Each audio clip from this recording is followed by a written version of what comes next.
Como ya os he dicho, en el día de hoy quiero iniciar una pequeña serie de 3 sermones consecutivos sobre la consolación. La serie va a estar basada en los primeros versículos del capítulo 1 de la segunda epístola a los Corintios. La segunda epístola a los Corintios tiene un tono muy diferente al de la primera epístola, pues allí Pablo tiene que escribir a una iglesia con problemas, tiene que escribir una carta un tanto dura, pues la iglesia era bastante conflictiva, con problemas no solo éticos, sino también teológicos. Una carta en la que incluso Pablo, en momentos, tiene que defender ante un sector de la iglesia su apostolado, porque lo estaban poniendo en duda. La segunda epístola tiene otro tono, tiene un tono más personal. La segunda epístola a los Corintios es una carta esencialmente consoladora. Los primeros versículos de esta carta dan buena fe de ello, pero no solo ellos, sino toda la carta tiene ese tono personal, pastoral, consolador. En esta carta es donde encontramos ese precioso pasaje donde Pablo abre su corazón y nos habla de una de sus pruebas personales que al parecer le habían estado atormentando grandemente.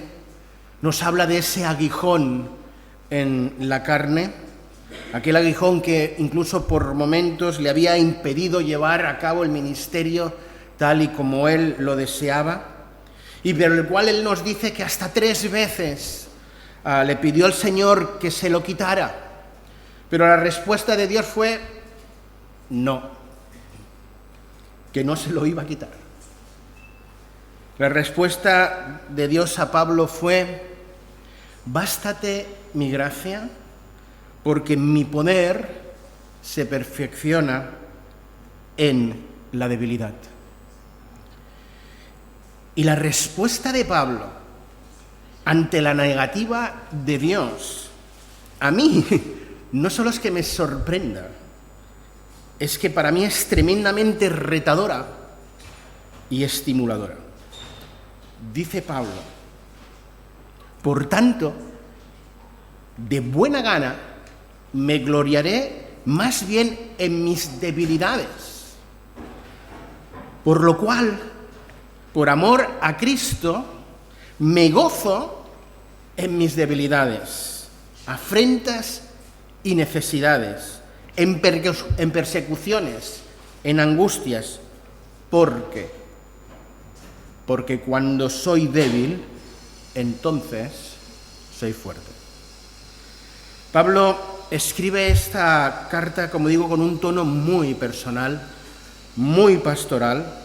Está abriendo su corazón y presentándose como un hombre que habla de pruebas y debilidades no desde la lejanía, no desde desconocimiento, sino desde su propia experiencia personal, desde sus propias debilidades, porque Pablo fue un hombre experimentado en quebrantos, en pruebas y en debilidades. Por tanto, Pablo no habla desde el intelecto, desde la cátedra apostólica, sino que habla desde la experiencia, habla desde el corazón. Hace un momento que os he presentado la segunda carta a los Corintios como una carta eminentemente consoladora, para que veáis que este es un hecho evidente en la carta. Mencionaros que la palabra consolar o consolación aparece a lo largo de la carta hasta 27 veces, pero en los versículos en los que vamos a centrar nuestra serie de predicaciones, en tan solo 5 versículos aparece 9 veces. Por otro lado, la palabra tribulación o aflicción en nuestro pasaje aparece un total de 6 veces. Por tanto, queda claro que en este pasaje Pablo quiere hablarnos de la consolación de Dios en medio de nuestras aflicciones y tribulaciones. Leamos juntos a 2 de Corintios, capítulo 1, versículos del 3 al 7. Bendito sea el Dios y Padre de nuestro Señor Jesucristo, Padre de misericordias y Dios de toda consolación, el cual nos consuela en todas nuestras tribulaciones, para que podamos también nosotros consolar a los que están en cualquier tribulación, por medio de la consolación con que nosotros somos consolados por Dios. Porque de la manera que abundan en nosotros las aflicciones de Cristo, así abunda también el mismo Cristo nuestra consolación. Porque si somos atribulados es para vuestra consolación y salvación. O si somos consolados es para vuestra consolación y salvación, lo cual se opera en el sufrir las mismas aflicciones que nosotros también padecemos. Y nuestra esperanza respecto de vosotros es firme, porque sabemos que así como sois compañeros en las aflicciones, también lo sois en la consolación. No es fácil, y no era fácil ser un cristiano comprometido en el siglo I. Tampoco lo es en el siglo XXI.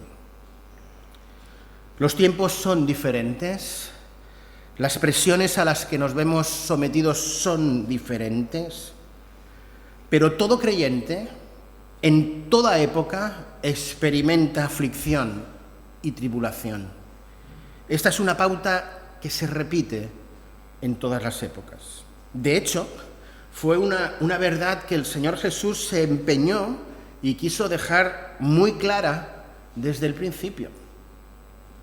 En el Evangelio de Juan, en el capítulo 16, 33, encontramos esas palabras del Señor Jesús cuando dice: estas cosas os he hablado para que en mí tengáis paz. En el mundo tendréis aflicción, pero confiad, yo he vencido al mundo. Ciertamente Jesús nos avisó, y no solo una vez, sino que lo hizo en varias ocasiones a lo largo del Evangelio. Por tanto, no podemos sorprendernos y llevarnos las manos a la cabeza cuando atravesemos por conflictos, por tribulaciones, por aflicciones. Porque el Señor Jesús no es que solo nos advirtiera, sino que nos dio palabras de esperanza, nos dio promesas, que en Él tendríamos paz en medio de las aflicciones y que por tanto, por más dura que pueda ser la prueba, la tribulación, hay un llamado a perseverar, a seguir confiando, porque de la misma manera que el Señor Jesús venció, nosotros también venceremos.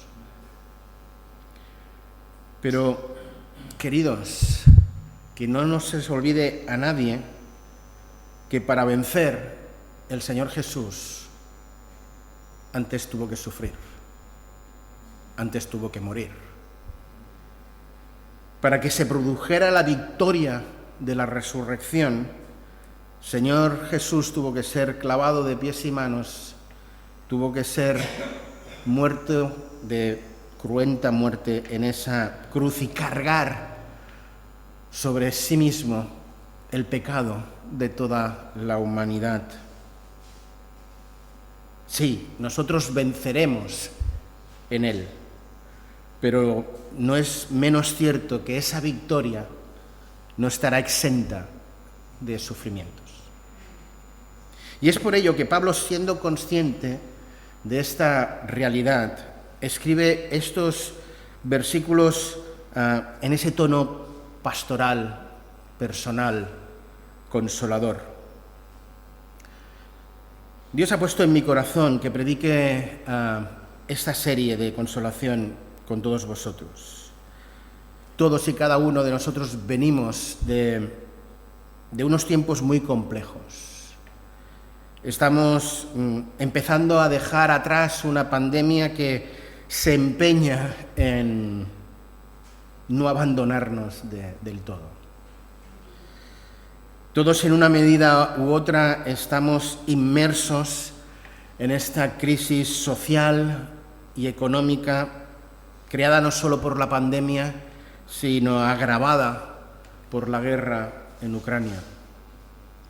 Además, como creyentes, todos experimentamos la presión de vivir en medio de una sociedad que ha decidido dar la espalda a Dios, que ha decidido rechazar de forma consciente, incluso hasta de forma beligerante, a Dios. Y nosotros estamos ahí. Resulta ser muy complejo ser un cristiano comprometido con los valores del Evangelio en nuestra sociedad actual. Resulta muy complejo ser un cristiano que no solo se limita a vivir su fe en coherencia, sino que además se atreve a verbalizar, a proclamar su fe en medio del contexto donde se encuentra. Es por todo ello, y porque además soy conocedor de muchas de vuestras luchas personales, si me podéis permitir decir así, familiares, de trabajo, de salud, que muchos de vosotros pues estáis atravesando o estamos atravesando, es que Dios ha puesto en mi corazón pues predicar esta breve serie sobre la consolación. En esta mañana os quiero presentar a alguien que sé que ya conocéis, al Dios de toda consolación. Yo sé que todos y cada uno de vosotros lo conocéis y que incluso lo habéis experimentado en más de una ocasión. Pero dejadme que una vez más, en el poder de Dios, abramos su palabra para que estos preciosos versículos que hemos leído, a través del Espíritu Santo, nos hablen a cada uno de nosotros conforme a nuestra necesidad. En este pasaje hay muchas verdades. Se nos enseña el porqué y el para qué de nuestros sufrimientos. Y si lo queréis ver de esta manera, y en el próximo sermón intentaré hacerlos ver, se nos enseña a sufrir bien. Porque lo cierto es que todos los creyentes sufrimos, pero no todos los creyentes sufrimos bien. Aprender a sufrir bien es algo tremendamente necesario, no tan solo porque el que sufre bien, pues para él es tremendamente terapéutico, sino porque sufrir bien es un testimonio poderoso de nuestra fe, aquellos que nos ven y nos conocen. Además, este pasaje encierra una poderosa exhortación. Nos exhorta a practicar el ministerio de la consolación entre nosotros. Este pasaje nos anima a no caer en la trampa de que cuando estamos en tribulación solo mirar hacia adentro, hacia nuestro dolor, sino mirar hacia afuera y mirar al dolor que tenemos a nuestro alrededor y ser canales de consolación y de bendición. Todas estas verdades las iremos viendo a lo largo de esta serie de 3 sermones. Pero en esta mañana, como ya os he mencionado, me voy a centrar en presentaros el Dios de toda consolación. Y para ello vamos a considerar tan solo en esta mañana el versículo 3. Bendito sea el Dios y Padre de nuestro Señor Jesucristo, Padre de misericordias y Dios de toda consolación. Lo primero que hace Pablo en este versículo es bendecir a Dios para luego presentarnos a Dios. La palabra griega para bendecir es eulogetos, que es una palabra derivada de eulogia, eulogio, hablar bien de alguien. Pablo, al bendecir a Dios, lo que está haciendo es hablar bien de Dios, y en este versículo habla bien de Dios en relación a su misericordia y a su consolación. Pablo, a fin de cuentas, lo que está haciendo es alabar a Dios y nos insta a nosotros a alabar a Dios también por su misericordia y por su consolación. Y yo quisiera preguntarte a nivel de aplicación personal, ¿cuánto tiempo hace que en tu relación íntima con Dios, en tus tiempos devocionales, no bendices al Señor? ¿Cuánto tiempo hace que, por ejemplo, no imitas esa actitud del salmista en ese precioso Salmo 103, cuando el salmista, al empezar el Salmo, habla con su hombre interior y más que hablar, le exige que bendiga al Señor y no se olvide de ninguno de sus beneficios? ¿Cuánto tiempo hace que no haces eso?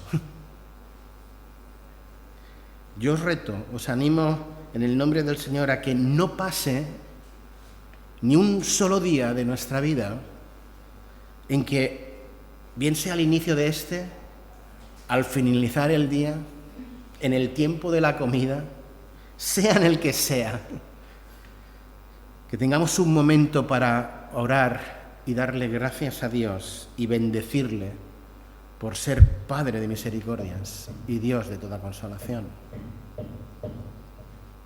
Una vez que Pablo bendice a Dios, que habla bien de Dios, lo que hace es presentarnos a Dios. Y lo hace de una manera doble, como Padre de misericordias y como Dios de toda consolación. Padre de misericordias. Fijaos que la palabra está en plural. Y este hecho no es casual, es totalmente intencionado, como me gusta decir a mí, tiene intencionalidad teológica. Tiene el propósito de que nos demos cuenta de que Dios no es que muestre su misericordia en un momento y un día y ya está, sino que su misericordia para cada uno de nosotros es constante y son muchas. Cada día de la vida que tenemos, cada segundo de vida que tenemos y que disfrutamos, es un acto profundo de su misericordia. Lo hemos cantado hace un momento. Lamentaciones 3:23. Nuevas son cada mañana sus misericordias. Grande es su fidelidad. Pero lo cierto es que lo primero que hace Pablo al presentarnos a Dios es hablar de Él como Padre. Como Padre. La palabra Padre en el original griego, como no podría ser de otra manera, es la palabra pater. Pero es evidente que Pablo, como buen judío que es, en su mente tenía bien arraigado el concepto hebreo de Abba, de papá, de papaíto. Es interesante tener en cuenta que uno de los conceptos principales que encierra esa palabra Abba en hebreo tiene el significado de el originador. Esto es la fuente en la que se genera todo, el originador de todas las cosas. Es por ello, curiosamente, que cuando la palabra de Dios describe a Satanás, lo describe como el padre de todas las mentiras. porque en él, en Satanás, se origina la mentira. Él es mentiroso por naturaleza, esa es su esencia. Por lo tanto, cuando Pablo dice que Dios es el Padre de misericordias, lo que está diciendo es que Dios es la fuente, el origen de la misericordia, porque Dios en esencia, por naturaleza, es misericordioso. La misericordia de Dios es un atributo del que creo que no se habla lo suficiente y del que no se alaba a Dios lo suficiente. Pablo empieza bendiciendo a Dios por ser el Padre de misericordias. Sobre la misericordia, la palabra enseña muchas y variadas cosas. Hace un momento que os leí el versículo 3 de Lamentaciones, capítulo 23, y ahora voy a añadir el 22, el que está justo antes, porque tiene un matiz muy interesante. Dice el versículo 22 y después 23, por la misericordia del Señor no hemos sido consumidos. Nunca decayeron sus misericordias. Nueva es cada mañana su fidelidad y grande para con nosotros. Es gracias a su misericordia que, como dije hace unos momentos, no somos y no hemos sido consumidos, y que cada día de vida que tenemos, cada segundo, cada minuto de vida que disfrutamos, es un profundo acto de misericordia de Dios a nuestro favor.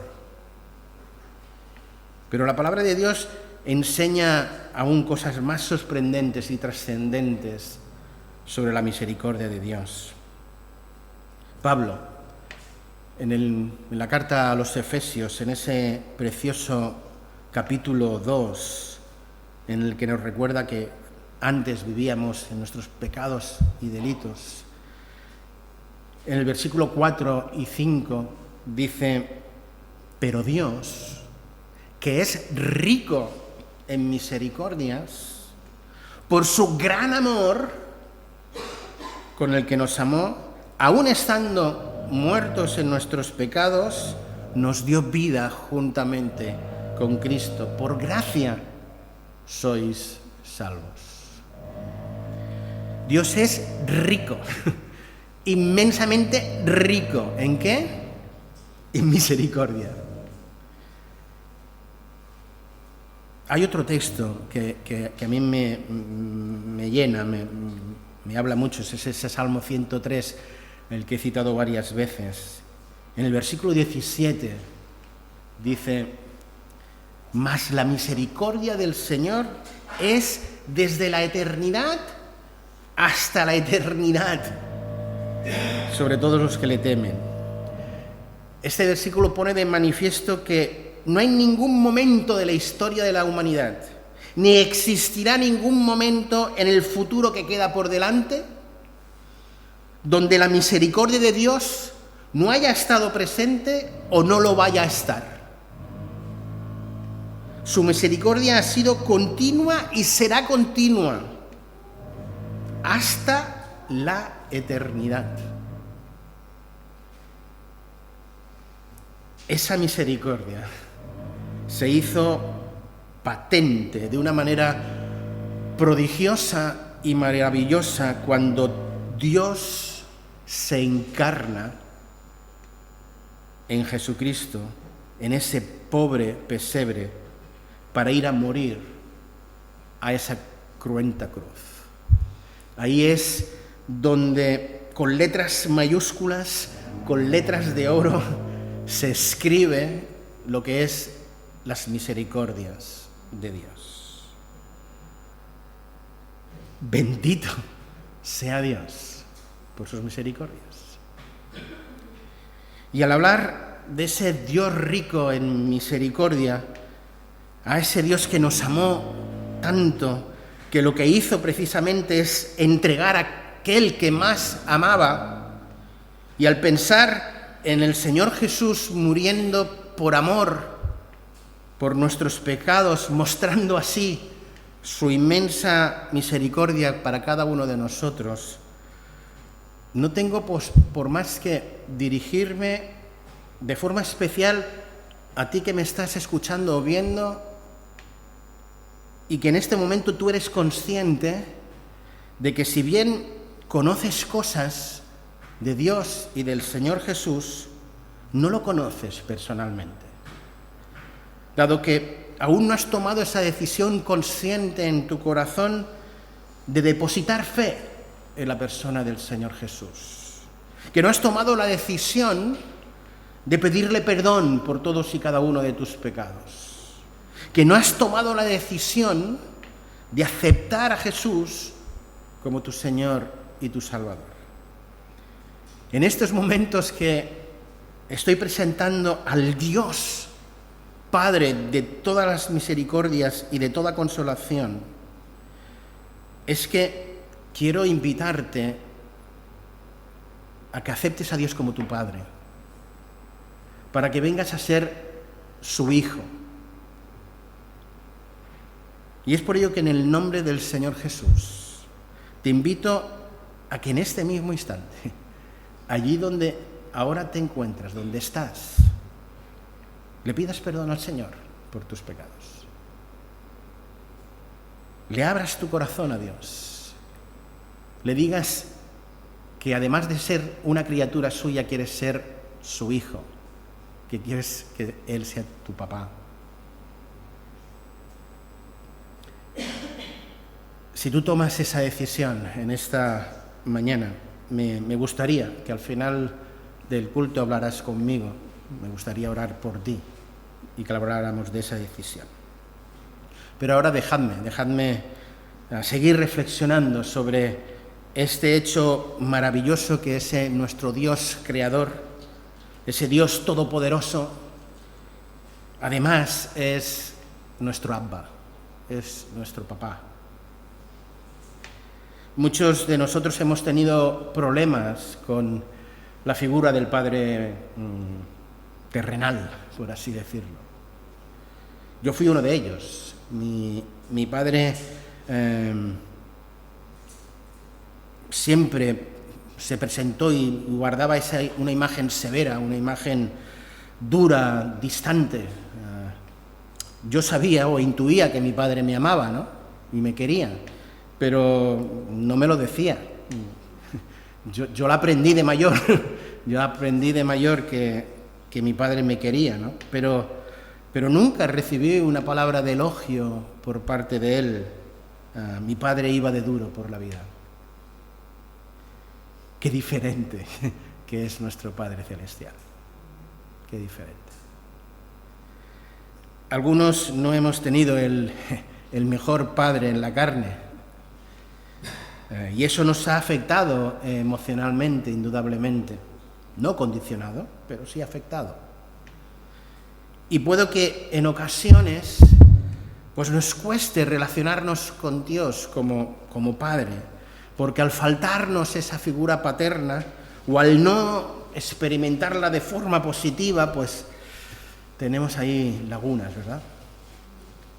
Pero quiero que en base del texto que acabamos de leer y que estamos considerando, te des cuenta de que Dios permite que a tu vida y a mi vida lleguen momentos de aflicción y de tribulación para que, entre otras cosas, aprendamos a relacionarnos con Dios como nuestro papá.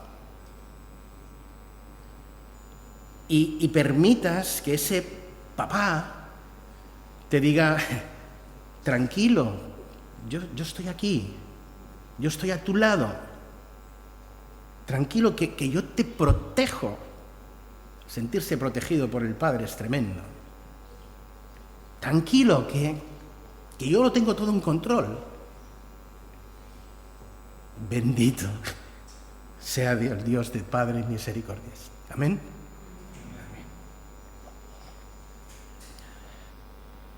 En segundo lugar, Dios se presenta como el Dios de toda consolación.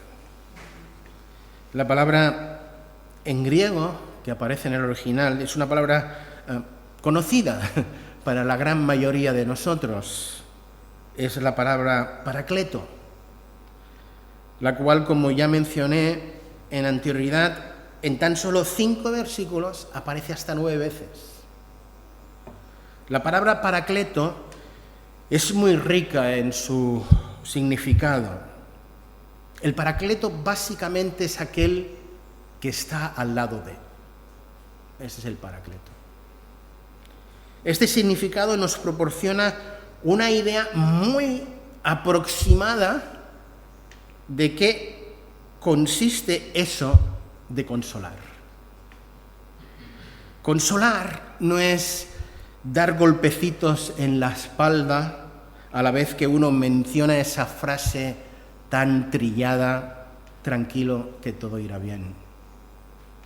Consolar tampoco consiste en dar grandes discursos o hacer una lectura de todos y cada uno de los textos bíblicos donde aparece la promesa de Dios. No, eso no es consolar. Consolar es estar al lado de. Dios es descrito como el Dios de toda consolación, porque Dios, en la persona del Espíritu Santo, es aquel que siempre está a nuestro lado. El Espíritu Santo, como enseña la palabra, es aquel que está en el interior de todo hijo de Dios, de todo aquel que ha establecido esa relación paternal con Dios y que ahora es su hijo. La palabra de Dios dice claramente que tú y yo, si somos hijos de Dios, somos templos de Dios y morada del Espíritu Santo. Pues bien, el Espíritu Santo que mora ya en nuestro interior, cuando funciona en esa función de paracletos en nuestra vida, se posiciona a nuestro lado. Nos hace sentir de forma especial su presencia y trae a nuestra mente y a nuestro corazón no frases hechas, no frases huecas y sin contenido, sino palabras basadas en la verdad, basadas en la revelación de Dios, que aportan seguridad, que aplacan nuestra ansiedad interior, que alivian nuestro dolor emocional y que además proporcionan herramientas para afrontar y hacer frente a la situación compleja por la que estamos atravesando. Es por ello que la consolación de Dios es descrita como toda, total, completa. La consolación de Dios no es parcial, es integral. No solo alienta y da esperanza, además nos proporciona herramientas para enfocar bien esa situación y salir airosos de ella. En mi preparación para el mensaje me pregunté en un momento dado qué implicaba ese toda, qué había dentro de ese toda. Y para hallar la respuesta, pues tuve que repasar un poco cuál era la acción, el ministerio del Espíritu Santo en nuestras vidas. Y entre otras cosas recordé que el Espíritu Santo es aquel, pues eso, que me recuerda todas las verdades de Dios. Es aquel que me convence a mí de que he pecado, que me redarguye, que me corrige. Es aquel que me aporta gozo y esperanza y paz a mi corazón. Es aquel que renueva mi mente. Es aquel que restaura mi alma. Y queridos, cuando yo estoy atravesando angustia y aflicción, cuando yo estoy atravesando por una situación que me genera dolor, interior, necesito a alguien que me recuerde que soy hijo de Dios, que me recuerde que soy alguien muy amado por Dios. Necesito a alguien que se atreva a decirme que he pecado y que necesito arrepentirme, que si he dañado a alguien, he de hacer lo posible para restaurar esa situación. Necesito a alguien que sea capaz de traer seguridad y esperanza a mi ser interior. Necesito a alguien que me aporte esa paz que sobrepasa todo entendimiento.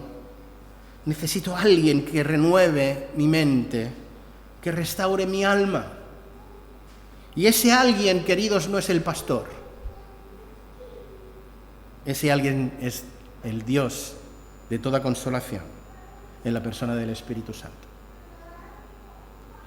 Es evidente que el pastor, y que incluso otro hermano o hermana maduro en la fe, puede realizar parte de esas tareas. Pero el Paracletos es papá. El Paracletos es el Padre de misericordias. El Paracleto es el Dios de toda consolación. Bendito sea el Dios de toda consolación. Aunque os dije que al principio solo os iba a predicar del versículo 3, dejadme mencionar un momento la primera parte del versículo 4. Esa parte del versículo que está antes de llegar al para. Del para ya hablaremos en otro momento de la serie. Pero la primera parte del versículo 4 nos hace ver que la consolación que viene del Padre de las misericordias y del Dios de toda consolación es una consolación perfecta y completa. Dice esa primera parte, el cual nos consuela en todas nuestras tribulaciones. Es perfecta, primero porque no es que Dios me consuele en un tipo de situaciones y en otro tipo de situaciones no. Es que Él se ha comprometido que, como Padre misericordioso que es, va a estar presente en todas y cada una de mis tribulaciones, de mis angustias. Haga lo que haga, por más profundo que meta la pata, va a estar ahí, va a estar presente, para consolarme, para redarguirme, para convencerme que he de quitar la pata de ahí, para pedir perdón, para restaurar el daño que he hecho, si es que lo he hecho. Cuando el texto dice que es Padre de todas nuestras tribulaciones, queridos, ese todas es todas. No hay tribulación en la que Dios no esté presente. No hay angustia en la que Él no esté a tu lado como Paracletos, haciendo la labor que Él tiene que hacer. Es por ello que digo que la consolación de Dios es perfecta y completa. Déjame leerte un salmo que para el pueblo de Dios era un salmo muy querido, muy apreciado, un salmo que empezaban cantando cuando iban de peregrinaje a Jerusalén a encontrarse con Dios. Y en esa peregrinación pues cantaban de memoria el Salmo 121, que os leo. Dice, levantaré mis ojos a los montes. ¿De dónde vendrá mi socorro? Mi socorro viene del Señor, que hizo los cielos y la tierra. No permitirá que tu pie resbale, no se adormecerá el que te guarda. Y aquí no se adormecerá ni dormirá el que guarda a Israel. El Señor es tu guardador. El Señor es tu sombra a tu mano derecha. El sol no te herirá de día, ni la luna de noche.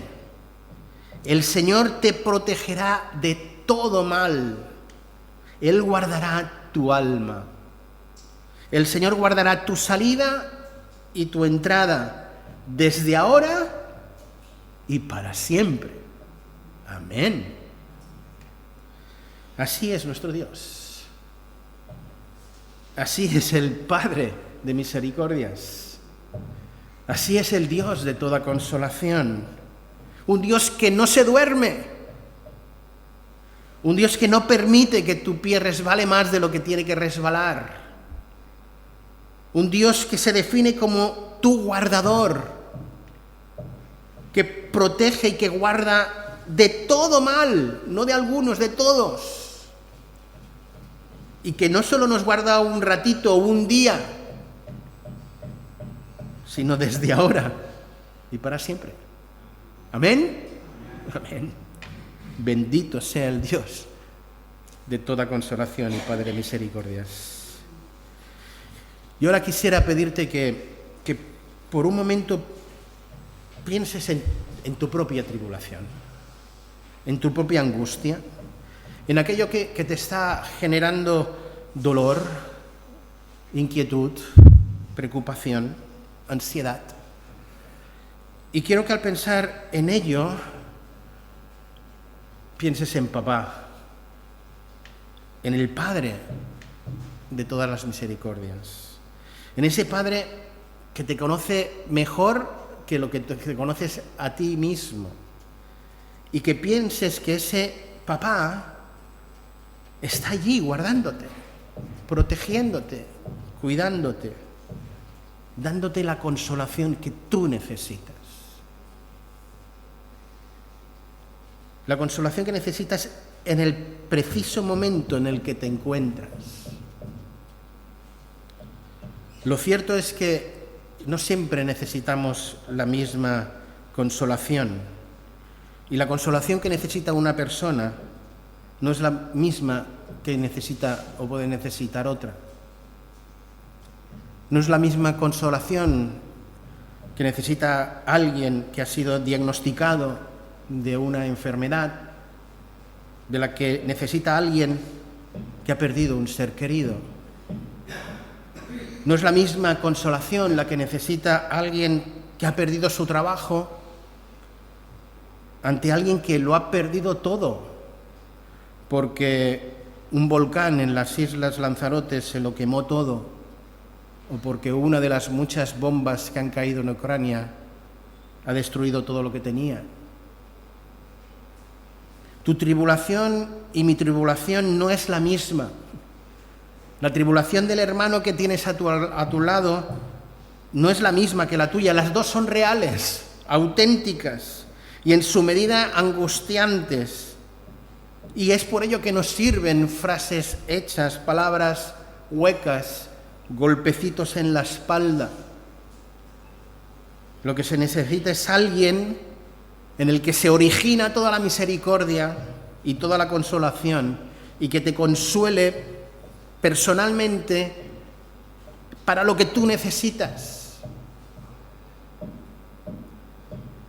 Y es por ello que en esta mañana te reto, te animo, te estimulo a que acudas a papá, a que vayas a papá, para que Él te proporcione esa consolación no genérica, sino personalizada, esa consolación pertinente para tu propia necesidad. Es por ello que te animo a que busques a Dios y hallarás consuelo para tu alma herida. Busca a Dios en medio de tu desesperanza, de tu angustia, y el Paracletos estará allí. Ruego al Señor que seamos sensibles para escuchar su voz en la Escritura y para que respondamos de forma positiva a esa su voz. Y para ello os animo a a que participemos de la mesa del Señor en este momento, como un acto de conclusión de este sermón, y de que el participar de la mesa sea un acto de recordar la misericordia de Dios, de recordar el alto precio que Dios pagó para podernos consolar, para poder traer paz y seguridad a nuestro hombre y mujer interior y para darnos certeza de vida eterna. Y quisiera animaros que mientras pues, los símbolos son repartidos, pues que pensemos en lo que hemos escuchado. Y aquellos que quizá no son creyentes, que no han tomado esa decisión personal, que piensen en ese Dios papaíto que ha hecho lo que ha hecho por ti y le entregues tu vida y tu corazón. Y los que ya somos hijos de Dios, pues que con profundo agradecimiento y con un renovado sentido de compromiso tomemos del pan y del vino, como dice, de forma digna. Amén.